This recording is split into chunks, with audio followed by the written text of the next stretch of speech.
is perpetuated, encouraged, or tolerated in a society, you would need to present some kind of data, anything. I know you think empirical data is bullshit, that's fine. Some kind of evidence to support your premise that rape is tolerated or encouraged in the United States. Terms like devil's triangle, which if you don't know what that means, that's No idea. 2 males and a female, and that's 2 males ganging up on a female. It is Sounds like, terrible. it refers to rape. Yeah. You've explained nothing. You've presented no evidence or data. The only time you've addressed evidence or data is saying that it's bullshit to use your words and it doesn't matter. The amount of rapes matter. The conviction rates matter. What we do with rapists matters. And when you come out and you say we live in a rape culture and you compare Dr. Christine Ford's allegations, let's say we have no idea whether they're true or not. Zero evidence whatsoever from 35 years ago. You can't run an investigation whether who, what, when, where, or why. We have none of it. To then use that as a springboard to say that we live in a rape culture, I think is intellectually disingenuous, and I think it does a great disservice to people who've actually been the victim of a horrible crime. Hi everyone and welcome back to my channel. Before we get into it, please be aware that the purpose of this video is not to mock anyone's beliefs or to disregard their life experience, but rather to analyze and learn from particular displayed behaviors. This observation and research are applied to both genders. There is no one better than the other, and the same goes the opposite way. By combining outsourced material with my own experience, more often than not, you will find that I will criticize and compare women because of my experience and frailties are of a woman's. With that out of the way, let's get started. By now, we've all witnessed or have experienced the type of argument that modern feminism brings to the table. Having an argument with most women today is like being stuck in a quicksand. The more you try to get at the surface, the more you sink. Not sure if that was the best analogy, but I'm sure you get the point. So, I believe it's foolish to think that you'll make people see the obvious. How do you reason the insanity to yourself? It's easy to fall prey to your own reactions and even mirror the behavior that has been done to you. Paying someone with the same coin won't make you a better person. It seems that the more we complain about something, the more we become like them. By understanding, we can answer questions and make sense of too many things that people do that would otherwise seem crazy. Because understanding is the first step toward finding a solution that will lead us to change and redemption. As imperfect human beings, all of us seem to share the impulse to justify ourselves and avoid taking responsibility for any actions that turn out to be harmful, immoral, or stupid. The truth is that the majority of people, when confronted by evidence of their wrongdoings or beliefs, don't seem to change their point of view or their course of action, but rather justify the narrative even more persistently. So then how can you sit here and tell me that How can you sit here? that this is all, like, these statistics are all 100% correct? No. And who the hell let you back on this campus? What is wrong with It's a public sidewalk. So nobody invited you here?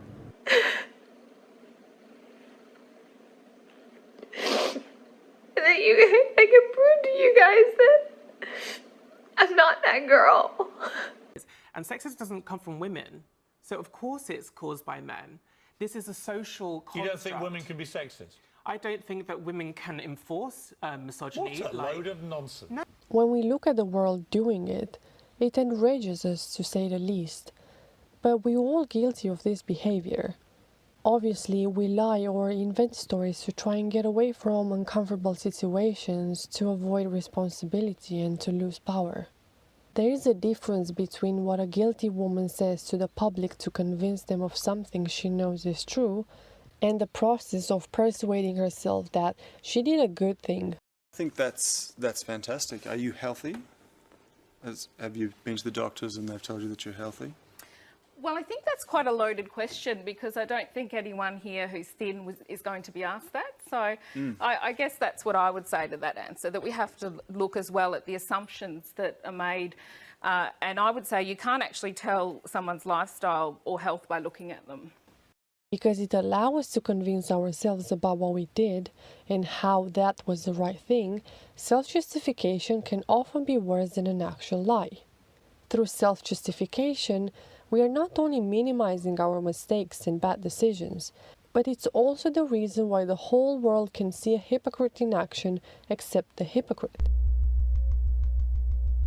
That I eat bad food because no, of my I know. I'd love to size. know, because if you're really healthy, do you have any joint issues, or so you're completely? I swim 2.5 kilometres a day. I walk. I exercise all the time. I am in a synchronized swimming team, and I really resent the fact that I have to actually justify my existence and my ability to live in the world in a bigger body. You, who's 20, is your life better? Are you happier? Is everything better now that you're slightly smaller than you were before? I mean, my question to you is: can you honestly say that you are 100% happy and healthy? Like, you have no medical conditions whatsoever, you have no problems at all with your health at your weight as compared to... Can we have an answer? No. The question's been asked. What's the answer? I think it's really interesting that I feel like I need to justify my existence in this room. No, but right hang on a now. minute. You asked her to justify her decision. And she said she feels that women make better bosses because we're more... We just start clapping. Because they can handle their emotions better than men can. Fucking want to say that you're a principal to fucking kids? I just fucking broke my bracelet. That's how fucking angry I am. You want to fucking lie, Miss McGuire? Do you want to fucking lie? Do you? Obviously, arguing that 10 seconds of Karens in the wild proves that women can't hold their shit together makes as much sense as women make better bosses because they control their emotions. Whether their claims were false or not, it's irrelevant, justifying their behavior which they know is wrong, precisely so they can continue to see themselves as honest people and not criminals. Did you just make a rape joke? Did you just make a joke about rape? Did you just make a rape joke? You, with the blue shirt! You scum a-hole! Who makes a joke about raping women? They've got a chicken. I don't know why. They've got a chicken. Come here and try to rape my 6-foot, 200-pound ass!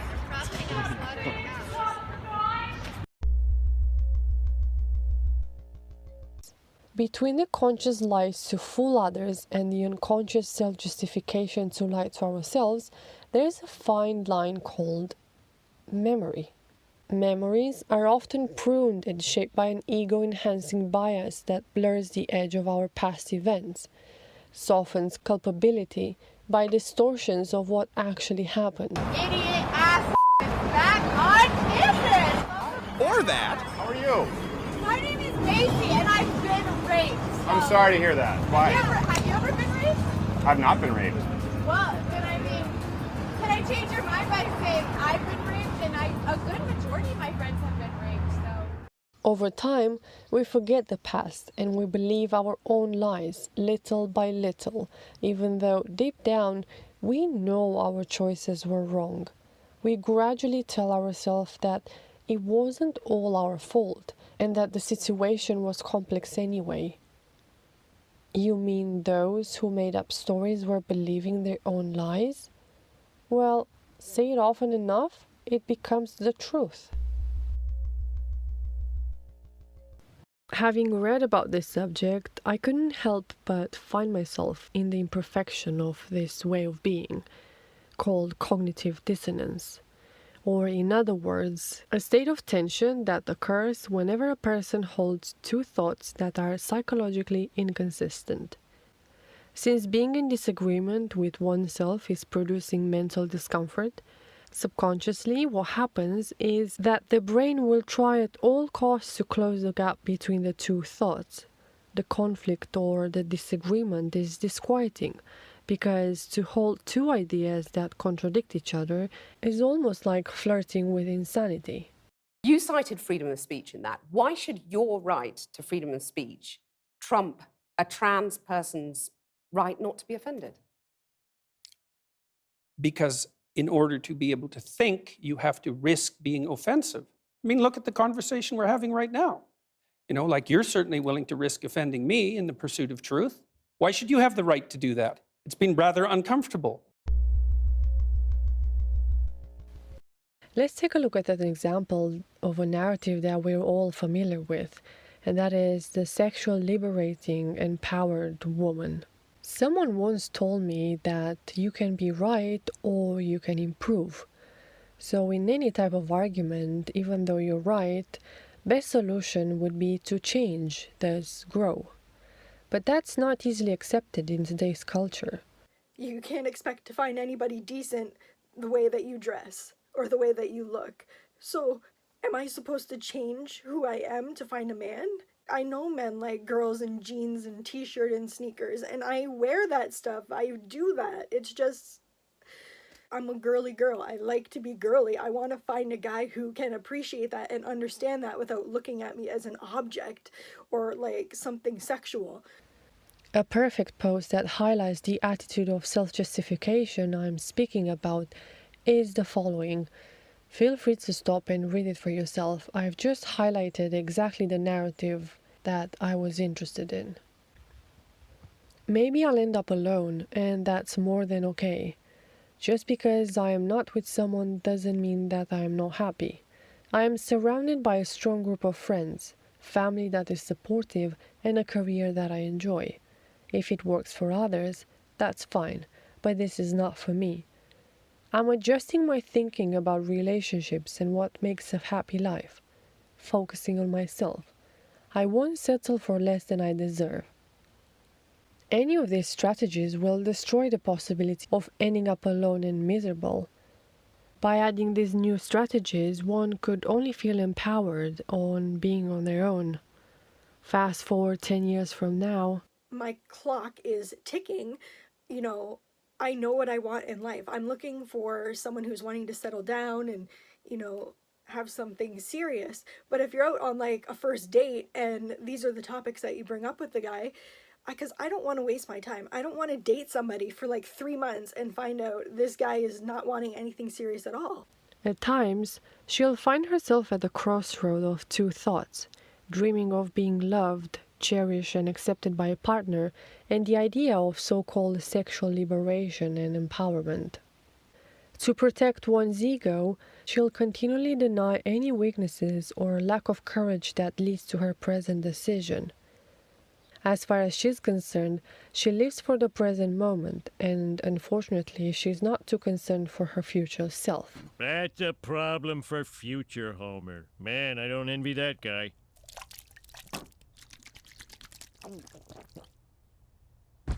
With all these excuses, one can only continue her empowered life, fully convinced that this is the reality and not excuses. And that's how one can end up in the fantasy land, and their narrative sounds like insanity to the rest of the world. Quoting, "The human capacity for imagination makes us capable of dreaming and creating alternative worlds. We can deceive ourselves and others into believing and acting as if things are other than we know they are. And why not lie?" End of quote. Quoting, "Reality has its terrible aspect. Do we really need to confront its snake-headed face in every moment of our waking consciousness and at every turn in our lives? Why not turn away, at least, when looking is simply too painful? The reason is simple. Things fall apart. What worked yesterday will not necessarily work today. We can open our eyes or we can pretend that everything is all right, fail to make the necessary repairs, and then curse fate when nothing goes our way." End of quote.